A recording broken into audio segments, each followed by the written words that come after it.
담대하게 요청하라는 거죠. 믿음을 강조하는 것이 아니고 그저 요청하라는 겁니다. 인생은 우상향입니다. 그래서 반드시 성공합니다. 사람은 믿는 것에 따라 현재를 살고 있다. 이건 단순한 자기계발이 아니라 과학적으로 밝혀진 진짜 사실이다. 그렇다면 당신은 어떤 믿음을 가지고 있으십니까? 많은 돈은 아니어도 돈 걱정 없이 살 수 있는 삶. 사실 대부분 사람들이 원하는 건 많은 돈이 아니라 바로 돈 걱정 없이 살 수 있는 삶 그 자체입니다. 돈 걱정이 없으려만 하고 보니 돈이 많이 있어야 한다고 생각했을 뿐이죠. 평생 돈 걱정 없이 살려면 바로 인생은 게임이라는 걸 인식해야 합니다. 대부분의 사람들은 인생을 전투라고 생각하지만 인생은 전투가 아니라 게임입니다. 게임에는 규칙과 법칙이 있습니다. 그 규칙과 법칙을 알면 게임을 수월하게 플레이할 수 있게 됩니다. 오늘 소개하는 책은 인생은 게임이다이며 저자는 플로렌스 스코벨 쉰, 역근이는 최혜직, 출판사는 노들입니다. 25년 7월 14일에 전자책으로만 발행되었습니다. 저자인 플로렌스 스코벨 쉰은 평생 돈 걱정 없이 살았으며 본인이 원하던 것은 다른 사람들이 구해주고 사고 싶던 것을 생각하면 그만한 돈이 생기는 경험을 합니다. 그리고 그건 본인이 인생 게임의 법칙을 알고 있기 때문에 가능한 거라고 하는데요. 그녀는 그 법칙을 성경에서 찾았습니다. 성경에 법칙이 나와 있다고. 그녀는 성경이 인생 게임 공략집이라고 생각한 거죠. 황당한 이야기 같지만 사실입니다. 저는 종교인이 아닙니다. 하지만 이 책을 엮으면서 가장 성경을 많이 본 시간이었습니다. 종교색이 짙다고 생각했지만 막상 계속 읽어보니 공략집을 보는 느낌이었죠. 여러분도 인생 공략집을 오늘 영상을 통해 보실 수 있습니다. 오늘 저의 목표는 이 영상을 보시는 모든 분들이 돈 걱정 없이 살 수 있도록 힘을 드리는 겁니다. 알아두면 반드시 돈 걱정 없이 살 수 있는 인생 법칙 시작하겠습니다. 내 손으로 만든 것에 대하여 내게 명령하라. 이사야 45장 11절. 가장 작은 바람부터 가장 크고 담대한 소망까지 그 어떤 것도 이루어줄 준비가 되어 있음을 말합니다. 인간과 그의 가장 높은 이상, 마음 깊은 곳의 모든 소망 사이를 가로막는 것은 오직 의심과 두려움뿐입니다.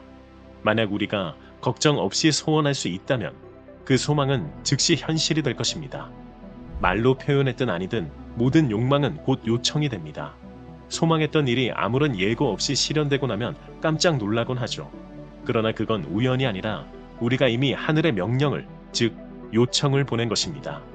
이게 첫 번째 게임 법칙입니다. 담대하게 요청하라는 거죠. 믿음을 강조하는 것이 아니고 그저 요청하라는 겁니다. 대부분 사람들이 이 요청을 하지 않습니다. 그래서 계속 같은 인생을 반복 속에 살아가고 있습니다. 요청하면 반드시 된다고? 어느 날 한 여성이 절박한 얼굴로 저자를 찾아왔습니다. 이번 달 15일에 3,000달러에 대한 소송을 당할 예정이에요. 그 돈을 마련한 방법이 전혀 없어요. 그녀는 깊은 절망에 빠져 있었습니다. 저자는 그녀에게 차분히 말했습니다. 그분은 당신의 공급자이십니다. 모든 수요에는 반드시 공급이 따릅니다. 그리고 저자는 확신에 찬 마음으로 말씀을 선포했습니다. 그녀는 적절한 때에 적절한 방법으로 3,000달러를 받게 됩니다. 감사합니다. 온전한 믿음을 가지세요. 그리고 그 믿음에 맞는 행동을 하세요. 하지만 15일이 되었을 때 아무 일도 일어나지 않았습니다. 그녀는 저자에게 전화를 걸어 다급하게 물었습니다. 지금 어떻게 해야 할까요? 저는 웃으며 말했습니다. 오늘은 토요일이잖아요. 오늘 고소는 이루어지지 않을 거예요. 당신이 할 일은 단 하나예요. 마치 돈이 이미 마련된 것처럼 부유하게 행동하는 거예요. 월요일까지 완전한 믿음을 보여주세요. 그녀는 용기를 잃지 않으려 애쓰며 제게 점심을 같이 먹자고 했습니다. 식당에 앉아 주문을 하려 하자 저는 말했습니다.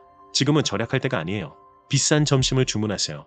3,000달러를 이미 받은 사람처럼 행동하는 거예요. 당신의 요청에 믿음을 보여줘요. 그리고 저자는 말씀을 되새겨 주었습니다. 무엇이든지 기도하고 구하는 것은 받은 줄로 믿으라. 마가복음 11장 24절. 그녀는 다음날 다시 전화를 걸어 말했습니다. 남편이 오늘 함께 시간을 보내자고 했어요. 하지만 왠지 꺼림칙해요. 괜히 밖에 나갔다가 무슨 일이 생기면 어쩌죠? 괜찮아요. 당신은 신의 보호 아래 있습니다. 그분은 결코 늦지 않으세요. 그리고 바로 그날 저녁, 믿을 수 없어요. 기적이 일어났어요. 그녀는 그날 아침 집에서 앉아 있는데 초인종이 울렸습니다. 가정부에게 아무도 들이지 마세요라고 말했지만 가정부가 창밖을 보며 말했습니다. 긴 흰 수염을 가진 당신의 사촌이 왔어요. 그녀는 깜짝 놀라 그를 다시 불러주세요 라고 했고 그 사촌은 마침 모퉁이를 돌아가다 다시 발걸음을 돌렸습니다. 1시간쯤 이야기를 나눈 후 그는 돌아서다 말했습니다. 아, 그런데 요즘 재정은 어때요? 그녀가 돈이 필요하다고 말하자 그는 태연히 말했습니다. 걱정 마세요. 매달 1일에 $3,000씩 보내드릴게요. 그녀는 당장 내일이 소송날이라 말하고 싶었지만 꾹 참았습니다. 그리고 저자에게 전화를 걸어 말했습니다. 어떡하죠? 1일이 되기 전에 내일 당장 그 돈이 필요해요. 저자는 대답했습니다. 계속 요청을 하세요. 그분은 결코 늦지 않으십니다. 보이지 않는 차원에서 이미 일이 일어나고 있고 돈은 지금 비행기를 타고 오는 중입니다. 나는 이미 받은 줄로 믿고 지금 이 순간 감사합니다를 말하세요. 다음날 아침 그녀의 사촌이 다시 전화를 걸어 말했습니다. 오늘 오전 내 사무실로 오세요. 돈을 드리겠습니다. 그날 오후 그녀는 은행에서 정확히 $3,000를 수령했고 들뜬 마음으로 바로 수표를 써냈습니다. 그리고 진심으로 말했습니다. 요청은 정말 일어났어요. 하지만 우리는 되지 않은 적이 많았죠. 무조건적으로 믿어야 된다고 강요받았거나 본인의 내면에서 다른 요청도 함께 보내버렸기 때문입니다. 강요를 받았다면 심리적으로 거부감이 드는 것은 사실이고 부자가 되게 해주세요라고 요청했지만 내가 될까? 라는 의구심도 함께 보내버려서 그렇습니다. 솔직히 이 두 가지를 모두 쉽게 생각을 떨쳐내기 힘듭니다. 이를 떨쳐내기 위해서 자연스럽게 두 번째 법칙을 실행할 때가 온 겁니다. 저자는 이 세상에 선과 악이 존재하지 않음을 알아야 한다고 합니다. 신은 오직 하나의 절대적인 힘이고 사람 스스로 악이라는 환상을 만들어낸다. 만들어내지 않는 한 그 어떤 반대 힘도 존재할 수 없다. 그러니까 정말 한 가지 힘, 곧 신의 힘이라는 선만 존재한다. 우리는 믿음이 없는 게 아니라 두려움 때문에 믿지 못하게 되는 겁니다. 두려움이란 전전두엽에서 시뮬레이션을 돌리는 뇌 활동의 산물입니다. 즉 시뮬레이션을 돌릴 때 과거의 경험에 비춰서 생각하기에 안 되는 것만 돌리게 되는 거죠. 그럼 두려워지게 됩니다. 그럼 저 말이 이해가 되기 시작합니다. 오직 절대적인 힘만 있다면 자신의 요청은 반드시 되는 것으로 받아들여질 수 있게 됩니다. 이렇게 요청이 두려움을 제거함으로써 믿음으로 전환되는 거죠. 그러니 우상에 대고 그냥 요청을 하세요. 우상은 절대적인 힘을 가진 존재가 되겠죠. 우상이 있다는 건 내맡길 수 있는 상대가 존재하고 그 절대적인 존재에게 기댈 수 있다는 의지를 가지고 있습니다. 종교가 있으시면 그 종교에 맞는 우상에게 단지 요청만 하십시오. 전능자가 내 보화가 되시며 내게 귀한 은이 되시리니 욥기 22장 25절. 이 구절은 그분께서 인간의 공급자라는 표현으로 해석이 됩니다.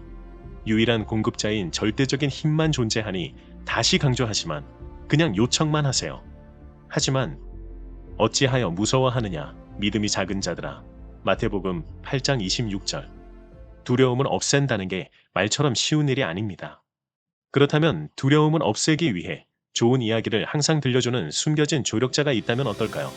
저와 노들 출판사는 여러분의 그런 조력자가 되기 위해 매일 아침 8시에 좋은 잠재의식을 쌓을 수 있도록 하는 메시지를 보내드리고 있습니다. 카톡 채널에 데일리 모티브를 추가하신 후 톡스토어에서 신청해주세요. 7월 31일까지 신청하시면 하루에 단 50원으로 메시지를 받으실 수 있습니다. 그리고 또 두려움을 없애는 방법이 존재하네요. 한 남자가 저자에게 찾아와 사업에서 성공하고 싶다며 도움을 요청했습니다. 그는 기계를 판매하는 일을 하고 있었는데 경쟁자가 같은 기계를 가지고 나타났고 그는 거래에서 패할지도 모른다는 두려움에 휩싸여 있었습니다. 저자는 이렇게 말했습니다. 우선 모든 두려움을 내려놓아야 합니다. 신이 당신의 이익을 보호하신다는 믿음을 가져야 해요. 그리고 이 상황 속에서 신성한 아이디어가 드러나야 합니다. 적절한 기계는 적절한 사람에게 팔릴 것입니다. 그러니 경쟁자에 대해 비판적인 생각은 단 하나도 품지 마세요. 하루 종일 그를 축복하세요. 그리고 만약 그것이 진정 신의 인도라면 당신의 기계는 반드시 팔릴 것입니다. 그는 두려움 없이 어떤 저항도 없이 회의에 참석했고 경쟁자를 마음으로 축복했습니다. 그리고 그 결과는 그에게도 놀라울 만큼 좋았습니다. 경쟁자의 기계는 작동하지 않았고 그는 아무런 어려움 없이 자신의 기계를 판매할 수 있었습니다. 성경은 이렇게 말합니다. 나는 너희에게 이르노니 너희 원수를 사랑하며 너희를 박해하는 자를 위하여 기도하라. 마태복음 5장 44절. 진심 어린 선의는 그것을 보내는 사람 주위에 강력한 보호의 분위기를 형성합니다. 그를 대적하여 만든 어떤 무기도 형통하지 못하리라. 이사야 54장 17절. 즉 사랑과 선의는 우리 내면의 적을 먼저 소멸시키기에 외부의 실질적인 적이 존재할 수 없게 됩니다. 사람에게 선의를 보내는 자에게는 지상에 평화가 있다. 두려움을 없애는 간단한 방법이 또 있습니다. 큰 성공을 거둔 매우 영리한 한 남자가 방에 걸려있는 간판을 읽고 자신 안에 두려움이 모두 지워졌다고 말했습니다. 간판에는 이렇게 적혀 있었습니다. 걱정할 필요 없다. 그런 일은 절대 일어나지 않을 것이다. 이 글귀는 그의 잠재의식에 지울 수 없이 각인되었고 이제 그는 자신의 삶에는 오직 선만이 들어올 수 있으며 따라서 선만이 나타날 수 있다는 확고한 신념을 갖게 되었습니다. 저자는 이렇게 말합니다. 인생 게임의 목적은 자신의 선을 분명히 보고 악에 대한 모든 정신적 그림을 지우는 것입니다. 반면에 두려움에 질식되면 어떻게 될까요? 즉 책에서 말하는 악에 삼켜져 버리면요. 질병을 두려워한 한 남자는 매우 희귀한 병이고 걸리기 어려운 병이었지만 그 병이 몸에 나타날 때까지 상상하다가 결국 나타났고 죽음을 맞이했습니다. 빚 10억에 선물해준 자유책에도 이런 사례들이 있습니다. 유튜브로 건강 정보를 보다가 건강 염려증이 심해져 건강했던 사람이 오히려 병을 앓기 시작했다고요. 믿기 어려우세요? 실제 있는 일입니다. 이 두려움은 어디서 온 걸까요? 바로 상상에서 온 겁니다.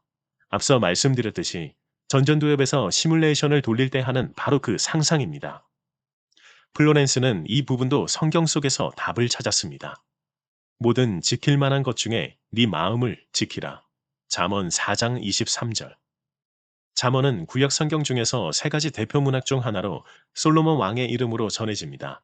전통적인 성경으로 풀이하면 마음이 생명의 시작이기 때문에 마음을 지키라는 거죠. 하지만 마음을 상상력으로 바꾸면 어떻게 해석이 될까요? 상상력이 생명의 시작, 즉 모든 것의 시작입니다.